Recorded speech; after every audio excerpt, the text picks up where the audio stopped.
श्री रामकृष्ण देव के उपदेश। परिच्छेद 5। बलराम के मकान पर श्री रामकृष्ण तथा प्रेमानंद में नृत्य। रात के 8-9 बजे का समय होगा। होली के 7 दिन बाद। राम, मनोहमोहन, राखाल, नृत्य गोपाल आदि भक्तगण श्री रामकृष्ण को घेर कर खड़े हैं। सभी लोग हरि नाम का संकीर्तन करते करते तन्मय हो गए हैं। कुछ भक्तों की भावावस्था हुई है। भावावस्था में नृत्य गोपाल का वक्षस्थल लाल हो गया है। सबके बैठने पर मास्टर ने श्री रामकृष्ण को प्रणाम किया। श्री रामकृष्ण ने देखा राखाल सोए हैं, भावमग्न, बाह्य ज्ञान विहीन। वे उनकी छाती पर हाथ रखकर कह रहे हैं, शांत हो, शांत हो। राखाल की यह दूसरी बार भावावस्था थी। वे कलकत्ते में अपने पिता के साथ रहते हैं। बीच बीच में श्री रामकृष्ण का दर्शन करने आ जाते हैं। इसके पूर्व उन्होंने श्यामपुकुर में विद्यासागर महाशय के स्कूल में कुछ दिन अध्ययन किया था। श्री रामकृष्ण ने मास्टर से दक्षिणेश्वर में कहा था, मैं कलकत्ते में बलराम के घर जाऊंगा, तुम भी आना। इसीलिए वे उनका दर्शन करने आए हैं। फाल्गुन कृष्णा सप्तमी, शनिवार, 11 मार्च 1882 ईस्वी सन। श्रीयुत बलराम श्री रामकृष्ण को निमंत्रण देकर लाए हैं। अब भक्तगण बरामदे में बैठे प्रसाद पा रहे हैं। दासवत बलराम खड़े हैं। देखने से समझा नहीं जाता कि वे इस मकान के मालिक हैं। मास्टर श्री रामकृष्ण के पास कुछ दिनों से आने लगे हैं। उनका अभी तक भक्तों के साथ परिचय नहीं हुआ है। केवल दक्षिणेश्वर में नरेंद्र के साथ परिचय हुआ था। कुछ दिनों बाद श्री रामकृष्ण दक्षिणेश्वर में शिव मंदिर की सीढ़ी पर भावाविष्ट होकर बैठे हैं। दिन के 4-5 बजे का समय होगा। मास्टर भी पास ही बैठे हैं। थोड़ी देर पहले श्री रामकृष्ण उनके कमरे के फर्श पर जो बिस्तर बिछाया गया है उस पर विश्राम कर रहे थे। अभी उनकी सेवा के लिए सदैव उनके पास कोई नहीं रहता है। हृदय के चले जाने के बाद से उनको कष्ट हो रहा है।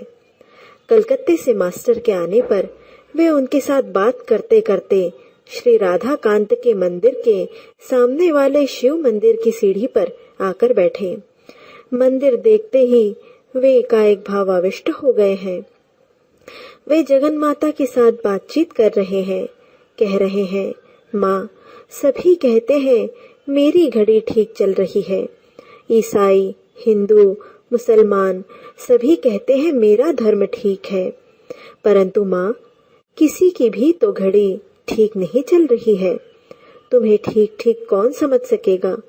परंतु व्याकुल होकर पुकारने पर, तुम्हारी कृपा होने पर सभी पथों से तुम्हारे पास पहुंचा जा सकता है। माँ, ईसाई लोग गिरजाघरों में तुम्हें कैसे पुकारते हैं, एक बार दिखा देना। परंतु माँ, भीतर जाने पर लोग क्या कहेंगे? यदि कुछ गड़बड़ हो जाए तो? फिर लोग काली मंदिर में यदि न जाने दें तो फिर गिरजाघर के दरवाजे के पास से दिखा देना।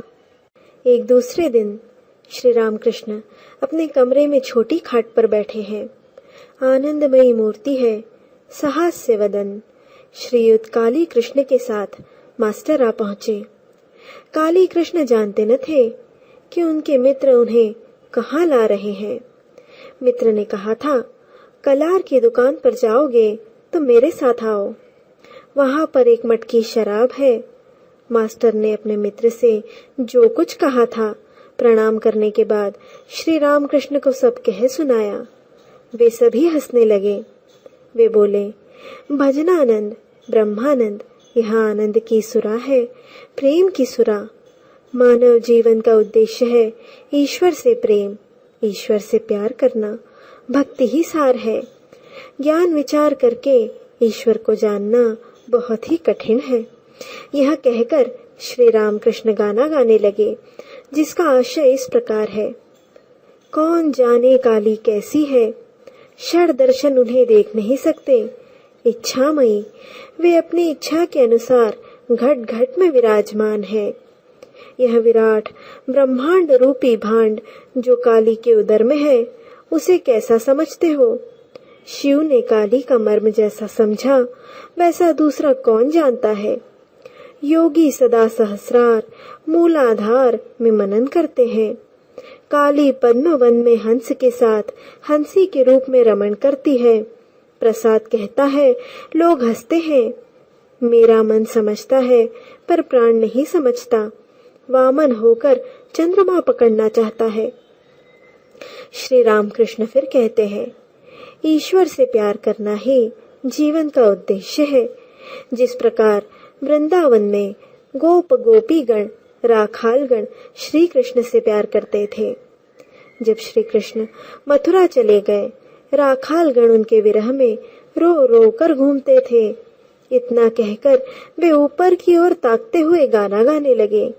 भावार्थ, एक नए राखाल को देख आया जो नए पेड़ की टहनी पकड़े छोटे बछड़े को गोद में लिए कह रहा है, कहाँ हो रे भाई कन्हैया।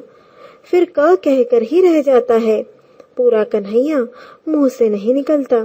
कह रहा है, कहाँ हो रे भाई, और आंखों से आंसुओं की धाराएं निकल रही हैं। श्री रामकृष्ण का प्रेम भरा गाना सुनकर मास्टर की आंखों में आंसू भर आए।